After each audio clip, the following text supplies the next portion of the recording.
Hello, everybody. Welcome back to Political Excess. Is there a chance for an upset in Utah?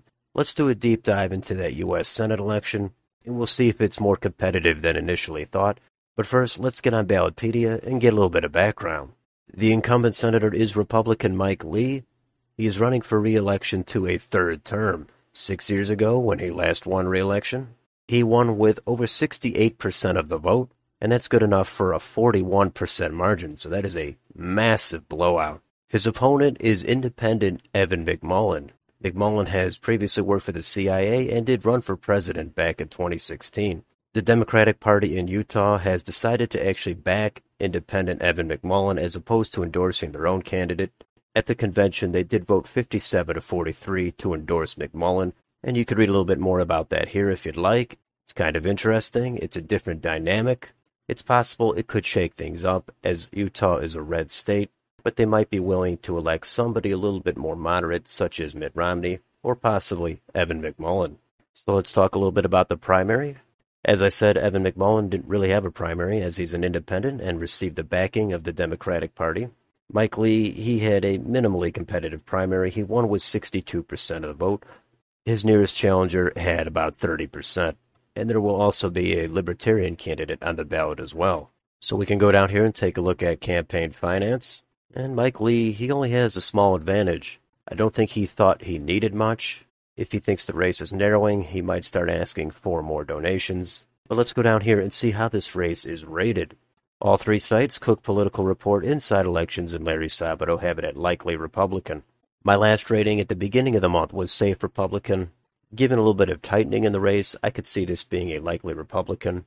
Evan McMullin, being an independent, is probably going to be better for him. When you're running in one of these deep red or deep blue states, and the other side is viewed as toxic, it's worth a shot to try to shake things up and go the independent route. A lot of times it doesn't work, but there is occasionally an exception.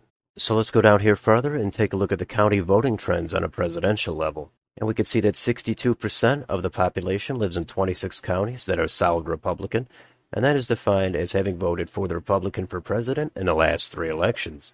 On the other end, 2 counties with 37.5% of the population are trending Democratic, and those are counties that voted for Mitt Romney back in 2012, but switched to Hillary Clinton in 2016 and stuck with Biden 2 years ago. And there is 1 county with very little population that voted for Biden last time, for previously voting for the Republicans. So if we go down here and take a look at the counties, we can see the Democrats do have 2 blue counties. Salt Lake County is the one with all the population, but Summit County is also blue. And if we hover over and take a look at the margins, we can see that 10 years ago, Mitt Romney won this county by 20 points. And just 2 years ago, Joe Biden won it by over 10 points. So that is quite a shift in a 10-year span. And I do understand Mitt Romney does have ties to Utah. Of course, he is their other senator. So that is likely to explain why he won it by such a margin 10 years ago. Also, back in 2016, that is when Evan McMullin was running for president. So that is another thing to keep in mind as to why the Republican vote share may be reduced 6 years ago. But anyway, if we take a look at some of these deep red counties, we can see the margins in those cases are sometimes overwhelming for Donald Trump. Easily over 60%. Some of them over 70, even 80%. Not a lot of people live in many of these counties, so they're not as much of a factor, but it's something to keep in mind when you take a look at the state in totality. And we can switch over to YouTube and see what they've got on their channels. Here is Mike Lee's channel. He does have several other channels from his previous campaigns. This seems to be for the current campaign. Basically has some ads on here, which is fine. He also has a town hall he did, so that might be something to take a look at if you're interested. And here is Evan McMullin's channel. He also has ads as well as one of his own events. And we could also take a look at their official campaign websites. Here is Mike Lee's. If you want to support him, see what he's up to, donate to his campaign. And here is Evan McMullin's if you want to see where he stands on the issues or buy any of his merch or donate. So how about any debates? Well, there was one not too long ago. You can take a look at it here if you'd like, if you haven't watched it yet. I did watch almost all of this debate. It's probably not going to change much, like most debates. I think there was a little bit too much interruption from the audience cheering and applauding.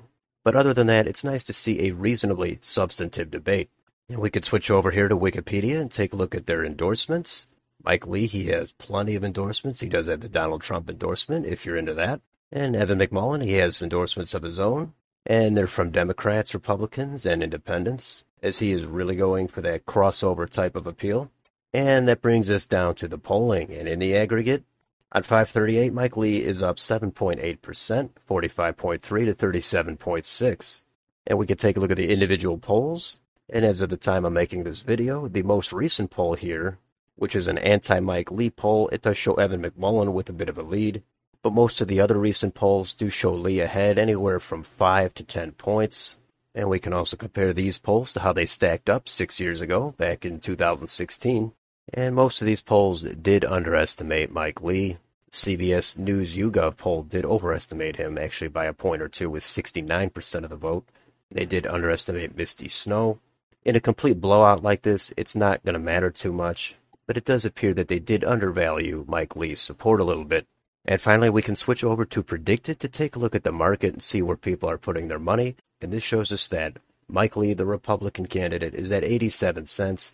Evan McMullin, the Independent, is at 13 cents. So it's fairly overwhelming for Mike Lee. It does leave the door open a slight crack for a small chance of an upset. But it's a red-leaning year. It's Mike Lee. Everyone knows him. He's a two-term incumbent. So the conclusion is, I would imagine Mike Lee will win by at least 5 points. I could still easily picture this being over 10 for him. I can't completely count out something crazy happening where it gets down to like 2 points. But Utah is a little bit more of an establishment type of state. They backed Mitt Romney. Mike Lee was part of the Tea Party. He's not really one of those Trump populist types. So I do think he's more suitable for the Utah electorate. And Evan McMullin, he's going to try to do what he can as an independent. He's going to tout his broad appeal. He's going to show exhausted Republicans that are going to support him. But I would also think the smaller progressive type of base is not going to want to come out for Evan McMullin, because he does seem to be just a couple steps down from Mike Lee. And on several issues, they do more or less seem to line up. So I think a lot of the polling does seem to be up in the air. A lot of times with an independent candidate, they do get more support because it seems to be refreshing to vote for somebody that's not one of the two main political parties. I think Evan McMullin's support is overestimated. One other example I can point to is the U.S. Senate election in Kansas back in 2014. There, Pat Roberts was the incumbent Republican. Greg Orman, he was the independent. And all the polling right up to the end showed a very close race. Even Greg Orman was leading in a lot of these polls. But what was the final result? Pat Roberts won by over 10 points. It certainly doesn't mean that's going to happen this time, but it just means that a lot of voters that might be supporting Evan McMullin right now, in the end, a bunch of those are going to come back home to Mike Lee, especially if they see him in any danger. I'm sure they would rather have him in there than Evan McMullin.